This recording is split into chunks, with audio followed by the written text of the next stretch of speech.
जाएं, जो जो जो एरिया समुद्र के साथ लगते हैं, गोवा में चले जाएं, केरला में चले जाएं, तमिलनाडु में, कन्याकुमारी में चले जाएं, आपको वहां आप देखेंगे कि लोगों का मुख्य भोजन जो है वो सी फूड है। लॉबस्टर्स खाते हैं, वो अलग अलग तरह की प्रॉन्स खाते हैं वो। अगर आप बेबीलोन की स्टडी करें तो बेबीलोन के लोग जो मेन उनका मीट था, अगर आप फॉरेन में चले जाएं तो लोग खाने को मतलब मीट समझते हैं आज भी। मतलब ये जो हम खाते हैं, जो ये जो पत्ते गोभी, ये उनके लिए सैलेड है, ये उनके लिए एक सैलेड एक ऑप्शन है, खाना नहीं है। हमारे लिए वो खाना है, लेकिन उनके लिए वो सैलेड है। तो बेबीलोन के जो लोग खाते थे वो था हॉर्स मीट, घोड़े का मीट, सुअर का मीट, प्रॉन्स, शेल फिशेस, ये सारी डिशेस आपके सामने आ रही। ये घोड़े, ये प्रॉन्स, ये घोड़े का मीट, ये सुअर का मीट, जितने भी मीट हैं ऐसे जो आज लोग खाते हैं, क्रिश्चियन लोग भी खाते हैं, क्योंकि बाइबल में नए नियम के बाद, प्रार्थना करने के बाद चीजों को शुद्ध कर दिया गया। ये लॉबस्टर्स, ये सारी चीजें बाइबल में मना थी उस समय।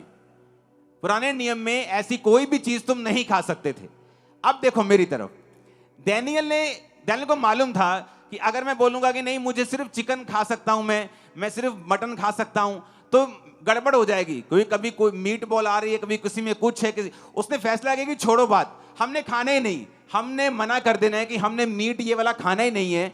और दूसरी स्टडी बेबीलोन की ये कहती है कि जब वो खाना और दाख मधु, ये दोनों चीजें उनके पास होती थी, तो वो अपने देवताओं को, जिनको वो मानते थे, उनके सामने उनका भोग लगाकर, उनको चढ़ाकर, फिर वो ऐसी रीति के साथ भी उनको खाते थे।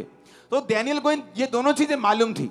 उसने मन में ठान लिया। ठानने का मतलब पता क्या होता है कि उसको मालूम था कि मैं अगर ये करूंगा तो परमेश्वर मेरे से प्रसन्न नहीं होगा, परमेश्वर मेरे से खुश नहीं है।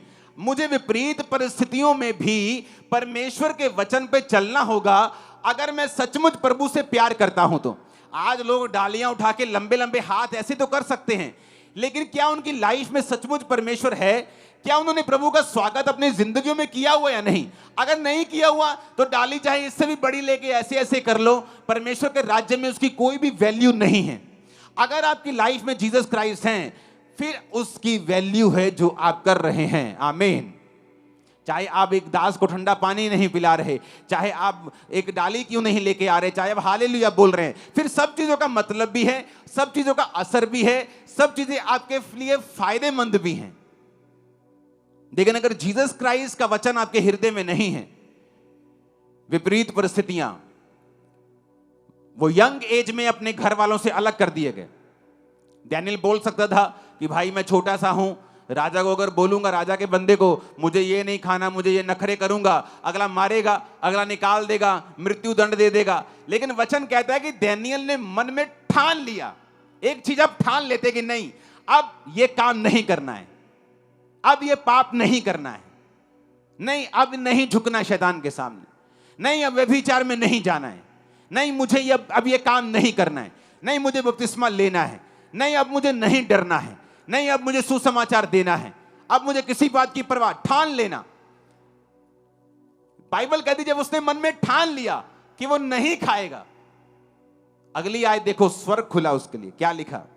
लिखा परमेश्वर ने खोजों के प्रधान के मन में दानियल के प्रति कृपा और दया भर दी।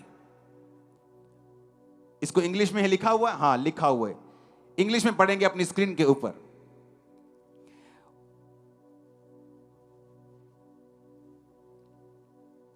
मैं उसको इब्रानी भाषा में पढ़ूंगा। Now God had brought Daniel into favor and tender love with the prince of the eunuchs। यानी परमेश्वर ने कहा, परमेश्वर ने खोजों के प्रधान में दानियल के लिए, हिंदी में लिखा कृपा और दया, लेकिन ये सही वर्ड नहीं है। सही वर्ड है फेवर एंड टेंडर लव। अगर आप लव को इसका मतलब समझेंगे इब्रानी भाषा में, तो इसका मतलब है ऐसा प्यार जो मां अपने गर्भ के जने हुए बच्चे से करती है। एक होता है लव, प्यार, टेंडर लव। इब्रानी भाषा में उसका मतलब है राखाम, जिसका मतलब है कि एक ऐसा प्यार जो गर्भ, जैसे गर्भ के अपने जने हुए बच्चे से मां करती है। ऐसा प्यार किसके दिल में आ गया? खोजों के प्रधान के दिल में। वो उसकी मासी का बेटा तो नहीं था, उसकी भुआ का बेटा तो नहीं था, उसको रिश्वत तो नहीं दी थी, उसके उसके गुरु भाई भी नहीं थे। बोलो जी, सेम प्रभु को मानता है तो हमें प्यार हो गया, एक दूसरे से भाई बन गए हम। उनका देवता भी अलग था, उनका खाना भी अलग था, आपस में दोनों देश दुश्मन भी थे। तो ऐसा क्या हुआ कि परमेश्वर ने एक बड़े ऑफिसर के दिल में दानियेल के लिए प्यार, टेंडर लव और फेवर भर दिया? ऐसा क्या किया दानियेल ने? क्योंकि वचन कहता है, नीति वचन 3, जब हम उसकी 3 आयत को पढ़ते हैं, अगर आप निकाल सकते हैं स्क्रीन पे जल्दी से निकालिए। नीति वचन 3, उसकी 3 आयत को मैं अपनी बाइबल से पढ़ूंगा। कृपा और सच्चाई तुझसे अलग ना होने पाए, वरन उनको अपने गले का हार बनाकर अपनी हृदय रूपी पट्टियों पर लिखना, तो तू परमेश्वर और मनुष्य दोनों का अनुग्रह पाएगा और तू अति बुद्धिमान होगा। परमेश्वर ने कहा, कृपा और सच्चाई तुझसे अलग ना होने पाए, अपने दिल पे लिखना, तू परमेश्वर और मनुष्य दोनों का फेवर पाएगा। कई बार आपका रिश्तेदार एक बड़े पोस्ट पे होता है, लेकिन आपको उसका कोई फायदा नहीं होता। आपके दोस्त बड़ी बड़ी पोस्ट पे होते हैं, आपको उसका कोई फायदा नहीं होता। आप अपने पॉलिटिकल कैरियर में होते हैं, आपसे कम बुद्धिमान आपसे आगे निकल जाते हैं, लेकिन जिन्होंने फेवर करना होता है आपकी पार्टी वालों ने, वो आप पर फेवर नहीं करते। आप सोचते हैं ऐसा क्यों हुआ? ऐसा इसलिए हुआ क्योंकि कृपा और सच्चाई मनुष्य से अलग हो चुके हैं। परमेश्वर ने कहा, कृपा और सच्चाई अगर अलग नहीं होंगे तो दानियेल की तरह मेरी बात सुनेगा, नुकसान हो, फायदा हो, जीवन आए, मौत आए, तो मेरे वचन से हटेगा नहीं। तो मैं टेंडर लव, मैं फेवर, मैं अनुग्रह अपने से भी और मनुष्यों से भी तुझे दिलवाऊंगा और जबरदस्ती दिलवाऊंगा। हालेलुया। और बाइबल कहती है परमेश्वर के वचन पूरे हुए और दानियेल के प्रति उसमें दया भर गई, टेंडर लव आ गया। जैसे मां अपने बच्चे को प्यार करती है, उस तरह का प्रेम वो दानियेल से करने लगा। दानियेल ने कहा, मुझे ये खाना मत दे, मैं अपवित्र हो जाऊंगा, मुझे साग पात दे। अगर आप बेबीलोन की स्टडी करें तो उन दिनों में साग पात, जो आप सरसों का साग खाते हैं, उसको नहीं कहा गया। साग पात का मतलब है वेजिटेबल्स, सब्जियां, दालें, वेजिटेरियन फूड। उसने कहा मुझे दे दे, क्योंकि मेरा तुम्हारे साथ मिलता नहीं है, तो मुझे वेजिटेरियन फूड दे। उसने कहा नहीं, तुझे वेजी फूड दूंगा तो तुझे में प्रोटीन की कमी हो जाएगी, प्रोटीन की कमी हो जाएगी तो तेरे चेहरे पे वो चिकनाहट नहीं होगी, तू चमकदार नहीं होगा, सुंदर नहीं होगा, राजा तुझे देख लेगा तो मेरी शामत आ जाएगी। उसने कहा ऐसा करते हैं, 10 दिन तक तू मुझे यही वेजिटेरियन फूड दे और बाकी लोगों को, बच्चों को तू जो देना है दे। 10 दिन के बाद हमारे चेहरे, हमारे शरीर जांचे जाएं, अगर चिकने निकले, सुंदर निकले तो हमें फिर यही देना। और वचन कहता है कि 10 दिन के बाद जब वो जांचे गए, दानियेल और उसके 3 साथियों के चेहरे दूसरों से कहीं अधिक चमकदार, चिकने और अधिक सुंदर और अधिक हेल्थी थे उन तीनों से, उन सभी से जो उनके साथ थे। हालेलुया। कैसे हुआ? जब दानियेल ने वचन को समझा। अब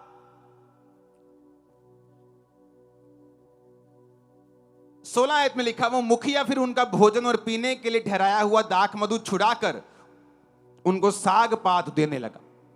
बात बन गई। जब मुखिया ने देखा कि ठीक है, वेजिटेरियन फूड से तुम्हारा कुछ भी नुकसान नहीं हुआ, तो बाइबल कहती वो उनको फिर वेजिटेरियन फूड देने लगा। फिर हुआ क्या? आपको मालूम होगा कि दानियेल के ऊपर मौत की घोषणा हुई थी। किसको मालूम है? कहां हुई थी? ऊंची आवाज में बोलो, कहां? ऊंची बोलो। नो, शेरों की मान से पहले हुई थी। वो बाद में हुई थी। उससे पहले भी उस पर मौत की घोषणा हुई थी। मालूम? बाइबल कहती है एक दिन राजा को सपना आया और उसने कहा सब तांत्रिक, सब पंडित, सब बुला लो। सब आ गए। उसने कहा मेरे सपने का अर्थ बताओ। कहते ठीक है मालिक, सपने का अर्थ बता देंगे, सपना तो बताओ। कहता नहीं, सपना भी नहीं बताऊंगा। वो सारे कहने लगे भाई साहब, अगर आप सपना भी नहीं बताओगे तो हम अर्थ कैसे बता देंगे? ये तो कोई देवता ही बता सकता है, हम तो नहीं बता सकते।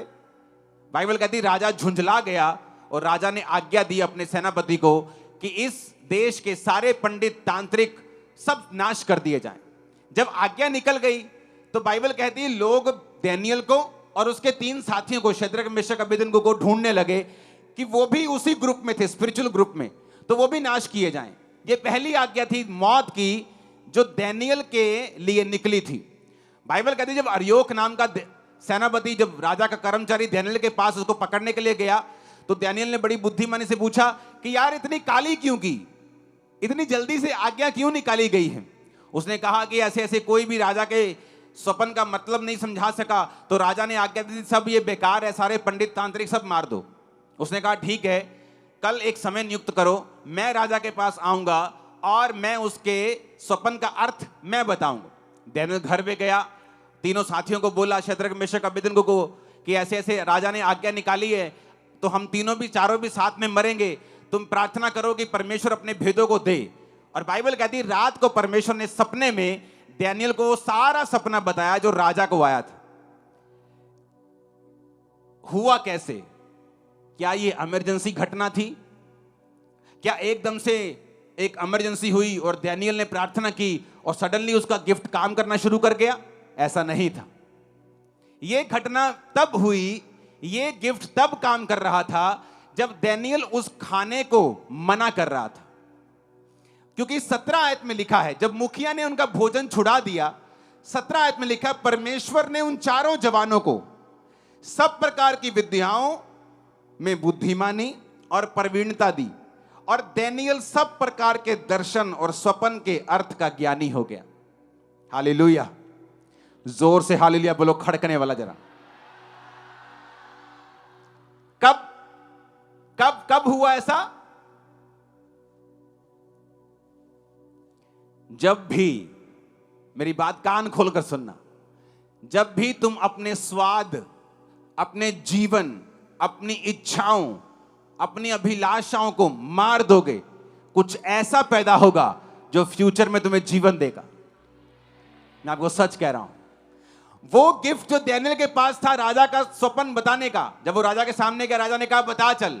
उसने कहा राजा तूने एक मूर्ति देखी है जिसका सिर सोने का है, छाती और भुजाएं चांदी की हैं, पेट और जांघ पट पीतल के हैं, टांगे नीचे वाली लोहे की हैं, पांव उंगलियां लोहे और मिट्टी की हैं। और उसने अर्थ समझाया और राजा दानियेल के सामने दंडवत कर गया, सिर झुका दिया और कहा कि सचमुच परमेश्वर तुम्हारे बीच में है। हुआ कैसे? लोगों को यह बात मालूम नहीं। क्रिश्चियनिटी की शुरुआत तुम्हारी लाइफ में होती है जिस दिन तुम अपनी जीभ के ऊपर, अभिलाषाओं के ऊपर, आंखों के ऊपर कब्जा करना सीख लेते हो। जिस दिन तुम सीख लोगे, फ्यूचर में जो चीज तुम्हें सेव करने वाली है वो आज से परमेश्वर तुम्हारी लाइफ में देना शुरू कर देगा। इमेजिन करो दानियेल डर जाता या स्वाद में बहक जाता। वो सभी खाने की डिशेस पूरी दिखाओ स्क्रीन के ऊपर, चारों डब्बियों में, 4 डब्बियां बना लो इसकी। आप इमेजिन करो आपके सामने, आपने रोज आपके सामने मेथी आ रही है, मेथी आलू कोड़े कोड़े, और आपके सामने 4-5 लोग रोज अलग अलग तरह की फाइन डिशेस खा रहे हैं। आप सोच रहे हो यार चंगा मैं मसीह आ गया, मेरा तो सारा काम ही खराब हो गया। खा मेथी रहे हैं, देख उसके चिकन रहे हैं और पानी निकल रहा है मुंह से कि यार मर गए, भूख लगी है, क्या करें? चलो हमारी मजबूरी है, हमने कौन सा खुद कहा है, हमें तो खाना ही पड़ेगा, हम किसी के पास अधीन हैं, हम तो किसी के गुलाम हैं। वो रोज उनको खाता हुआ देखता था पर अपनी जीभ के ऊपर काबू किया। प्रॉब्लम यह है कि आपकी लाइफ में आपने जीसस का स्वागत नहीं किया हुआ। अगर किया होता, जब आप मोबाइल चला रहे हैं और फेसबुक चला रहे हैं और एक नंगी औरत आपके सामने आती है, आप उसको स्किप कर देंगे, क्योंकि आपको मालूम है आपकी आंखों पर के कंट्रोल के बाद कुछ पैदा होगा जो स्पिरिचुअल होगा, जो लाइफ सेविंग होगा, जो फ्यूचर में आपकी महिमा करेगा। प्रॉब्लम क्या है? सोचो अगर डैनियल खाता रहता तब तो उसे कुछ नहीं होता, वो मरता थोड़ी, बल्कि राजा उसको अपने राजा उसको अपने काम देता, उसको वो सीखा हुआ था। लेकिन जिस दिन ये आज्ञा निकली कि अगर तुम में से कोई भी मेरे सपने का अर्थ नहीं बता पाएगा, भाई साहब मैं गारंटी देता हूं डैनियल उस दिन मर जाता, चाहे ये घटना 15 साल बाद की है, चाहे 20 साल बाद की है। क्योंकि डैनियल को परमेश्वर स्वप्नों का, अर्थों का ज्ञानी नहीं बनाता। क्यों नहीं बनाता? क्योंकि डैनियल स्पिरिचुअल नहीं था। परमेश्वर उसको क्यों दर्शन देगा? अब परमेश्वर, आप बोलेंगे कि अगर मैं स्पिरिचुअल हूं तो क्या परमेश्वर मुझे भी स्वप्न बताएगा, ज्ञान देगा, दर्शन देगा? नहीं। हर एक व्यक्ति की कॉलिंग अलग है। परमेश्वर को मालूम था आने वाले समय में मैं राजा को दर्शन दूंगा, मैं राजा को सपना दूंगा, वो सपने का अर्थ किसी को मालूम नहीं होगा, डैनियल को मैं बताऊंगा, और इस वजह से डैनियल और उसका साथी ऊंचे किए जाएंगे, उनका पद ऊंचा किया जाएगा। तो ये परमेश्वर की मर्जी थी कि वो डैनियल को वो देगा जो उसके फ्यूचर में उसके लिए लाभदायक है और उसको बचाने वाला है। आप अगर परमेश्वर में चलेंगे, दिमाग पर काबू रखेंगे, जीभ पर काबू रखेंगे, डर पर काबू रखेंगे, आंखों पर काबू रखेंगे, परमेश्वर आपको आज वो देगा जो कल आपको सेफ करेगा, ऊंचा करेगा, ग्लोरियस करेगा, इज्जत देगा, महिमा को बढ़ाएगा। आमीन। ऊंचा चाहिए। कितने मेरी बात को समझ रहे हैं? अच्छा, बहुत लोगों को क्या लगता है, एक ग्रुप में 5 लोग हैं, एक सेवा में 100 लोग सेवा कर रहे हैं, 50 व्यभिचार में हैं, 50 पवित्रताई में हैं। जब वो चलते जाते हैं, सबकी प्रमोशन होती है, उसे लगता है ले मैं पाप दे विच हां, एदी भी तनख्वाह 25 हो गई, 30 हो गई, मेरी भी 30 हो गई, ये भी ठीक ठाक है, अपा भी ठीक ठाक है, ये भी बाइक पे आता है, मैं भी बाइक पे आता हूं। लेकिन बात वो नहीं है, तब फर्क नहीं पड़ेगा। लेकिन एक समय आएगा जब फर्क दिखेगा भी, नुकसान भी होगा और फर्क भी दिखेगा, और तब वो इरिवर्सिबल होगा। तुम उसे रिवर्स नहीं कर पाओगे, तब से तौबा करके आगे चल पाओगे, लेकिन वो सब चीजें नहीं कर पाओगे जो आज तुम कर सकते हो अगर तुम प्रभु के वचन पे चले तो। और ये धोखा है, और शैतान देता है, उसे लगता है वो लोगों को सिखा देता है, कोई फर्क नहीं पड़ेगा। क्योंकि डैनियल को तब फर्क नहीं पड़ता, वो खाता पीता, दाख मधु पीता, एंजॉय करता, वाइन पीता अलग अलग तरह की। आज स्कॉच चल रही है, आज दाख मधु चल रहा है, आज रेड वाइन चल रही है, व्हाइट वाइन चल रही है, शैंपेन चल रही है, आज खाना चल रहा है, हॉर्स मीट आ रहा है, स्टेक आ रहे हैं, आज प्रॉन्स आ रहे हैं, लॉबस्टर आ रहे हैं, चलने दो। लेकिन कितने साल तक? 10 साल, 15 साल। उसके बाद एक परीक्षा आती जिसमें वो मरता और सदा के लिए चला जाता। जिस तरह बहुत से यहूदी मर गए, उनका नाम कुछ बाइबल में है, कुछ का नहीं है। डैनियल भी उनमें होता, वो उस भीड़ में वो भी शामिल हो जाता, उसका नाम हम जानते भी नहीं, लेकिन उसका नाम आज हम क्यों जानते हैं? उसने फैसला किया, मैं स्वाद के पीछे नहीं जाऊंगा, मैं डरूंगा नहीं, कोई कुछ भी हो जाए, मेरे को मार दें, मेरे को रख लें, मेरे को बंधुआ मजदूर बना लें, मेरे को जेल में डाल दें, मेरे को सख्त मजदूरी का हुक्म दे दें, मैं ये नहीं खाऊंगा। ठान लिया।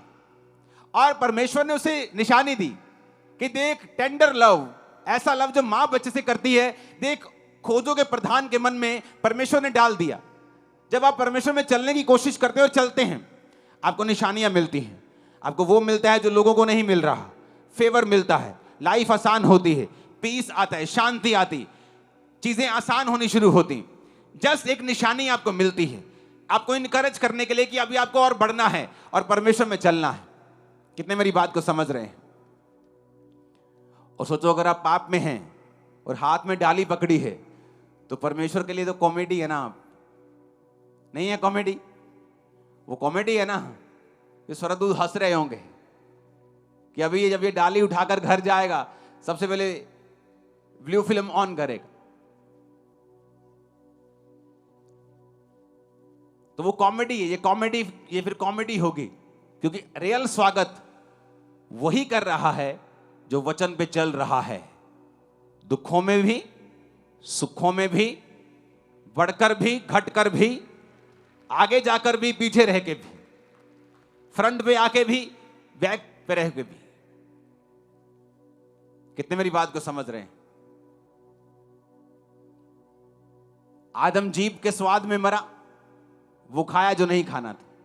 डैनियल भी उसी स्वाद में मरना चाहता, मर सकता था लेकिन नहीं मरा। जीसस को भी शैतान ने उसी स्वाद में मारना चाहा, पत्थरों को बोलिए रोटियां बन जाएं। जीसस ने कहा नहीं, वचन से जिंदा रहेंगे, रोटियों से नहीं। आमीन। क्रिश्चियनिटी में मैं हैरान होता जब काउंसलिंग टीम आपकी रिपोर्ट देती है कि लोग रोजे नहीं रखते हैं, फास्ट ही नहीं रखते हैं, व्रत ही नहीं रखते परमेश्वर में। इमेजिन करो, क्रिश्चियन होके आपने उपवास किया ही नहीं, तो कैसे क्रिश्चियन है आप? मेरे को शुगर है जी, मेरे को बीपी है जी, मेरे को धमकाना है, मेरे को फलाना है, 2 बजे तक रख लो, दवा खानी 2 बजे के बाद खा लो। जब टेस्ट कराने होते फिर तो तुम 5 बजे तक भी भूखे रह लेते हो, जब डॉक्टर बोले तो तुम फास्टिंग भी कर लेते हो, लेकिन परमेश्वर में नहीं रखना चाहते। इसीलिए जब जरूरत होती है तो परमेश्वर नजर नहीं आता। जब डैनियल को जरूरत थी तो इमरजेंसी नहीं थी कि प्रभु मेरे को कुछ नहीं पता, आज मेरे पे जाहिर कर, कुछ जाहिर नहीं होता। लेकिन वचन कहता है उस वरदान में, उस गिफ्ट में वो बढ़ चुका था। उसे मालूम था किस तरह से। मान लो एक व्यक्ति से मैं मिल रहा हूं, वो आया हेलो हेलो की, अगर मुझे ये जानना है कि परमेश्वर इसकी लाइफ में क्या चाहता है, तो आपको मालूम है क्या करता हूं? मैं अंदर से प्रेयर शुरू करता हूं कि प्रभु मुझे इसकी लाइफ दिखा, मैं इसकी लाइफ देखना चाहता हूं। अदरवाइज आप 500 बार मेरे आमने सामने जाएंगे, अगर मेरा ध्यान नहीं है तो मैं आपके लिए कुछ नहीं बोलूंगा। लेकिन अगर आप मेरी निगाह में आ गए और मैं आपके लिए प्रेयर कर रहा हूं और मैं आपसे पूछ रहा हूं खुदावंद इसके मुझसे बात कर, तो वो बात करना शुरू करता है। डैनियल उस गिफ्ट में ऑलरेडी था, क्योंकि जैसे ही उसने परमेश्वर की आज्ञाओं को माना, 17 में लिखा है डैनियल सब प्रकार के दर्शन और सपनों के अर्थ का ज्ञानी हो गया। तो परमेश्वर उसको ज्ञानी कर रहा था।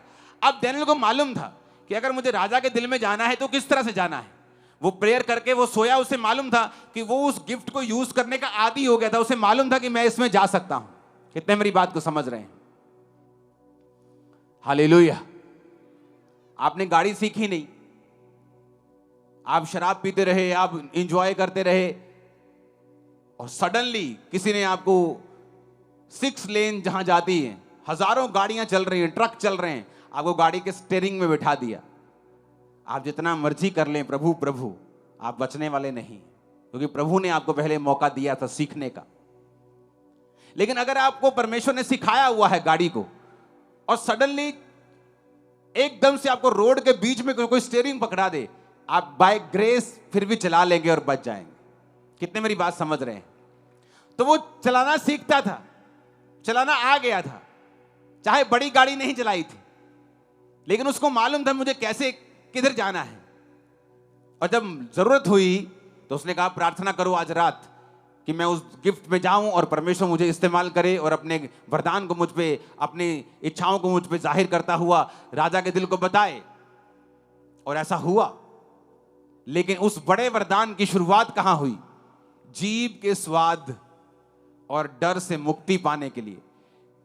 मैं नहीं डरूंगा, राजा का भोजन नहीं खाऊंगा, ये टेस्टी लगे, अपीलिंग लगे, सुंदर लगे, शरीर के लिए अच्छा लगे, कि चलो शरीर होगा तो सेवा करेंगे, खाओ चलो कोई बात नहीं, मीट तो मीट ही है। कोई बहाना नहीं लगाया।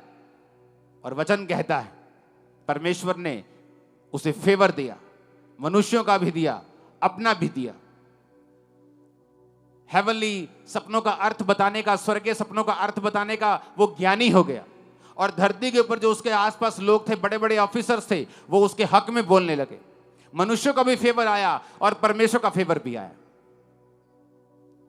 अगर जीसस क्राइस्ट को अपने दिल में नहीं लिया हुआ तो आज डाली के साथ तो स्वागत कर लिया है, अब अंदर भी कर लो उसका स्वागत। आमीन। नहीं तो फ्यूचर में शैतान डंडा लेके खड़ा है। मैं आपको सच कह रहा हूं, वो नाश वाला डंडा लेके खड़ा है। फिर इमरजेंसी में जब तुम जो रोगे और चिल्लाओगे, कुछ मिलेगा नहीं। प्रभु पे इल्जाम लगाओगे, परमेश्वर के खिलाफ कुड़कुड़ाओगे, कुछ मिलेगा नहीं। क्योंकि उस पर कोई केस नहीं कर सकता। कहां लेके जाओगे? किस कोर्ट में परमेश्वर को लेके जाओगे? बाइबल कहती वो जजों का जज, राजाओं का राजा है। कहां घड़ीसोगे उसको? कहीं नहीं। वो चाहे तुम्हें घड़ीस सकता है, तुम नहीं कर सकते।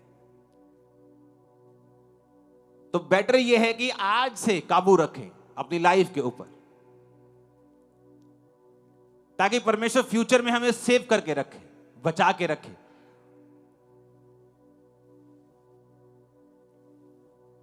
दाऊद ने गोलियत को मारा कि नहीं मारा?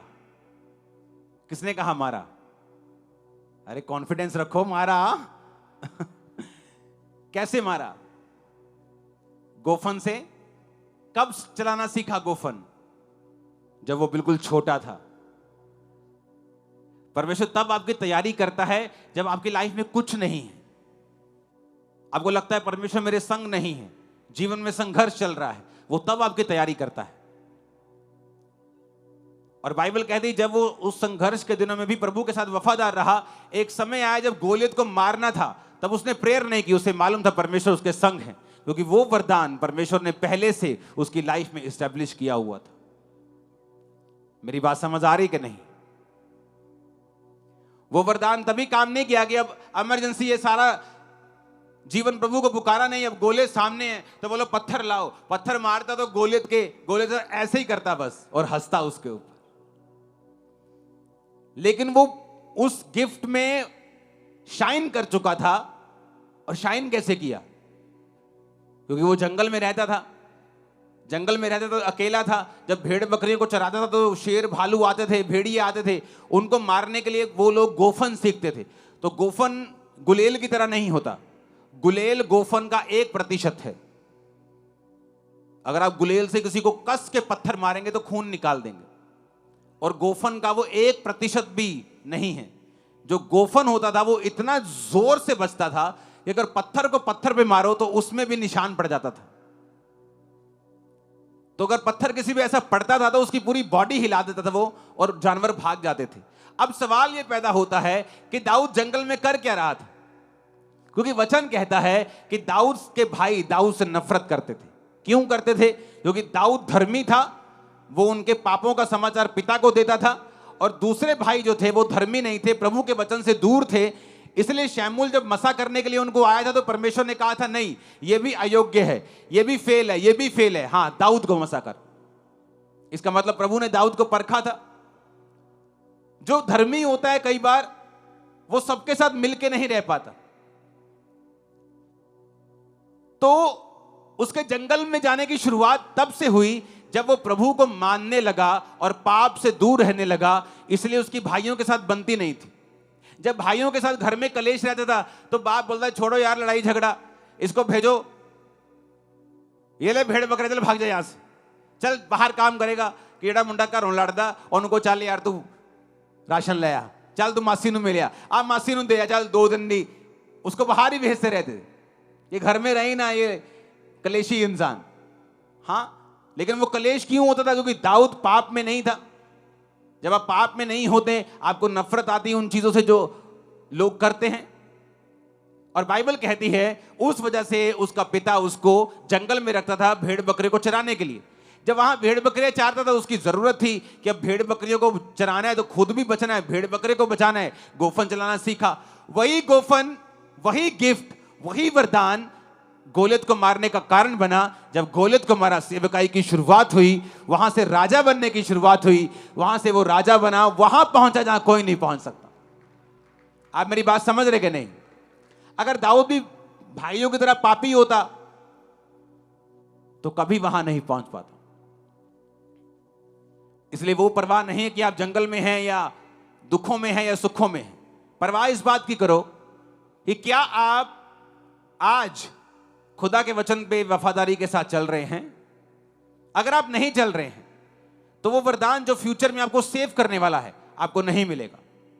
आप खाना पीना जो लोग करते हैं आप करते जाएंगे और आपको लगेगा कि कुछ फर्क नहीं पड़ रहा, लेकिन बहुत बड़ा फर्क पड़ रहा है, जिसे आप पूर्ण नहीं पाएंगे, जिसे आप कंप्लीट नहीं कर पाएंगे, जिसकी आप भरपाई नहीं कर पाएंगे। अपने पड़ोसी को बोलो स्वागत करना है दिल में, जीवन में सच में करना है। सिर्फ रीति रिवाजों से नहीं करना है, सच में करना है। एक बार ऊंचा आमीन बोलो। अब तुम ये डिसाइड करो, तुम्हें सांसारिक रिलेशनशिप्स में जाना है। तुम डिसाइड करो, तुम्हें वो देखना है जो मना किया हुआ है। तुम फैसला करो। तुम देखो, तुम्हें वो जीवन चाहिए जो खुदावंद ने तुम्हारे लिए रखा हुआ है, ग्रेटेस्ट लाइफ, कि आम जीवन चाहिए जो दूसरों की मौत के साथ खुद भी मर जाएगा। जब दूसरे मरेंगे वो मर जाएगा। कितनों को समझ आ रही है? दाऊद को दर्शन नहीं समझाया, दर्शन का ज्ञानी नहीं बनाया, उसको वो दिया जो उसके फ्यूचर में उसको सेव कर सकता था। डैनियल को गोफन चलाना नहीं सिखाया, उसको वो दिया जो उसके फ्यूचर में उसको सेव कर सकता था। जब तुम चलोगे वचन के ऊपर, खुदा तुम्हें वो देगा जो फ्यूचर में तुम्हें सेव करेगा और ऊंचा करेगा।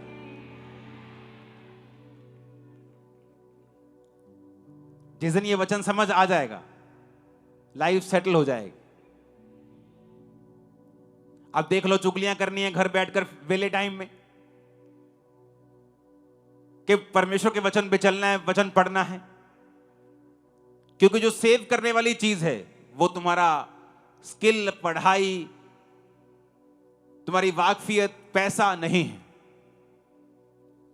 पंडित कितने कितने अमीर थे उस जमाने में बेबीलोन के, तुम सोच भी नहीं सकते। बड़े बड़े महलों वाले थे, समय पर पैसा नहीं बचा सका। राजा के करीबी थे, नहीं बचा सका। उसी वरदान ने बचाया जो डैनियल के अंदर था। और वो कैसे आया मैं आपको बता चुका हूं। जब आप छोटे लेवल पे, स्मॉल लेवल पे पाप को मना करें, जीसस को हां करें, वो आपको वो देगा जो दुनिया नहीं दे सकती। और आमीन ऊंचे वाला चाहिए चर्च।